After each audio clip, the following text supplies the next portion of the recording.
Մեր քաղաքը դաշինքի կողմից Գյումրու քաղաքապետի թեկնածու Մարտուն Գրիգորյանը հանդիպեց Արցախից բռնի տեղահանվածների հետ։ Դիմելով արցախցիներին Մարտուն Գրիգորյանը նշեց, որ ընտրությունից ընտրություն փրկիչներն ու մտահոգվածները շատանում են։ Շատանում են այն մարդիկ, ովքեր հրավիրում են բոլորին ու սկսում նրանց դարդուցավով տառապել, բայց այն օրերին, երբ Արցախցին ուներ դրա կարիքը, այսօրվա քաղաքական պրոցեսներին մասնակիցներից շատերը տեսադաշտում չէին երևում։ Այդ օրերին չէին մտածում այնպես, ինչպես մտածում են հիմա, ընտրությունների շեմին։ Առաջի օրվանից իմ պարտքն եմ համարել արցախցիներին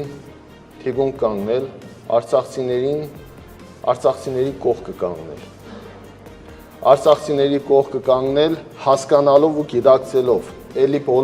մեծամասնությունը է այստեղ, 80%-ը իմ գրասենյակում, իմ աշխատասենյակում հանդիպում ունեցել է ինձ հետ։ Եվ այդ ժամանակվանից ես ասել եմ, որ Գյումրին հոգսաշատ քաղաք է։ Գյումրեցին ու արցախցին